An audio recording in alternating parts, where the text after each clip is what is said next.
Once upon a time, there was a wise king who ruled his kingdom with fairness and compassion. He was beloved by his people, for under his reign, the land flourished. However, the king, despite his accomplishments, felt an emptiness within him, a restlessness that no amount of power or riches could quell. Intrigued by the promise of self-fulfillment, the king resolved to venture into the forest to hunt, believing that perhaps the thrill of the chase would free him from his discontent. He climbed onto his majestic steed and journeyed deep into the verdant wilderness, surrounded by towering trees and the melodic chorus of songbirds. Hours slipped away as he pursued his quarry when finally, with keen focus, he set his sights on a magnificent tiger. With steady hands, the king drew his bow and let an arrow fly. The shot was true. The tiger fell, its regal form crumpling without struggle. The king approached the magnificent beast, his heart swelling with triumph. Yet, as he went to retrieve the skin, an incredible sight met his eyes. Inside the tiger's fur, there was nothing but emptiness. The king stood bewildered, confusion painting his features. What could this possibly mean? He could not fathom the reality of a tiger devoid of substance, and so, deeply perplexed, he returned to his palace. That night, troubled and restless, the king fell into a fitful sleep. In his dreams, he found himself in a garden unlike any he had ever seen. Vibrant flowers in myriad colors danced in the soft breeze. There, at its center, stood a magnificent woman radiating beauty and wisdom. Her eyes sparkled like stars in the night sky, and she wore robes adorned with light.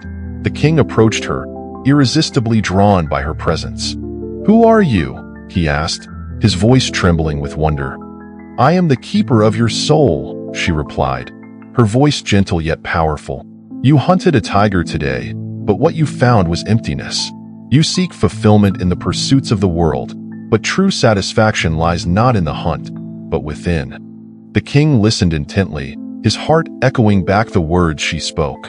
"But I am a king," he protested. "How can I feel so empty when I have everything?" The woman smiled softly. "You possess much, but material wealth and power cannot fill the void within. You have neglected the garden of your own spirit. You must tend to it before seeking treasures outside of yourself. To find what you seek, embark on a journey of self-discovery." Awakening from the dream, the king felt a new determination blossom within him. The wisdom of the beautiful woman lingered in his heart as he resolved to understand the emptiness that gnawed at him. The very next day, he summoned the finest scholars and sages in his kingdom, asking them about the nature of fulfillment and wisdom. The sages offered varied perspectives. Some spoke of discipline and virtue, while others spoke of knowledge and learning. Many proposed elaborate practices, rituals, and meditations. However, the more he listened, the more the king felt himself growing ever more confused. Disheartened by the weight of their words, he ventured into the forest once more, seeking solace in nature, hoping to find clarity. As the king wandered among the trees, he paused by a tranquil stream where the water sparkled in the sunlight. He reflected on the tiger and the woman from his dream. Surely there must be lessons hidden in these experiences.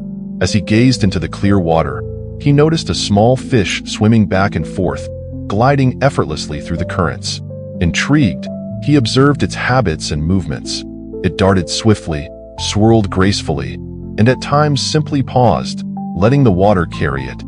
Perhaps, the king mused, fulfillment is like this fish swimming through life, balancing motion and stillness, joy and reflection.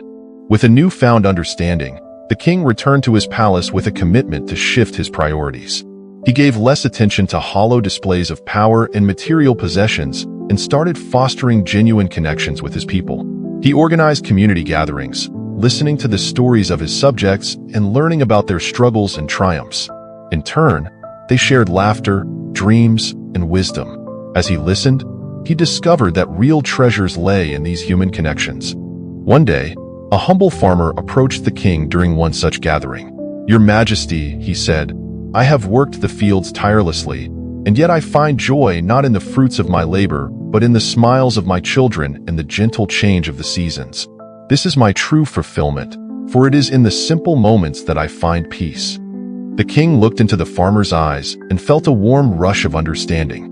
From that moment on, The king knew that self-improvement and wisdom came not from grand ambitions but from the heart, recognizing the beauty in simplicity and the strength found in vulnerability. With this lesson, he began to lead with compassion and empathy, valuing the voices of all in his kingdom, from the humblest peasant to the highest lord.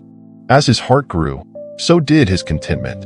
He took time each day to cultivate his inner garden, practicing mindfulness by stopping to observe the world around him. The rustling of leaves in the wind, the laughter of children at play, the aroma of meals shared with friends. He meditated on the impermanence of life, understanding that every moment, full of joy, sorrow, or uncertainty, was an opportunity for growth and learning. The wise king began to teach others about the lessons he had learned. He encouraged his subjects to seek their own truth, to explore their passions, and to appreciate the transient nature of life. You see, he would say, true fulfillment arises from authenticity, from pursuing what resonates with your heart and values.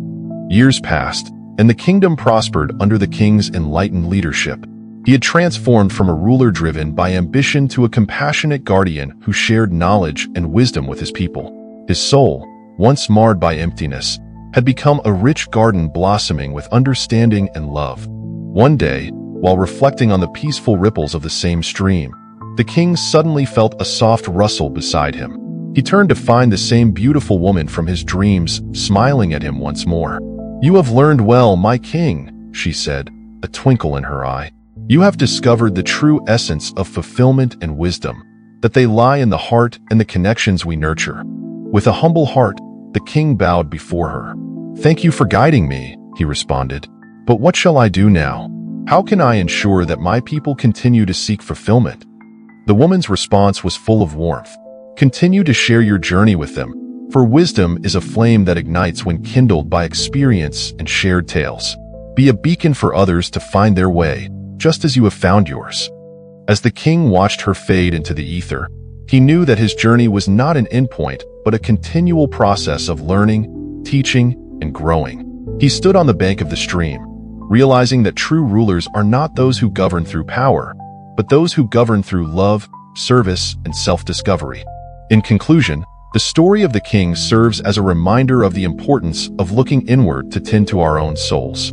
Fulfillment is not found in external achievements or status, but in authentic connections, simplicity, and the willingness to learn from our experiences. Let the reflections of this tale inspire you to embrace your journey of self-discovery. Share your wisdom with others, fostering a community where hearts grow, minds expand, and fulfillment flows. In nurturing our own inner gardens, we create a world rich with understanding, compassion, and joy for ourselves and those around us.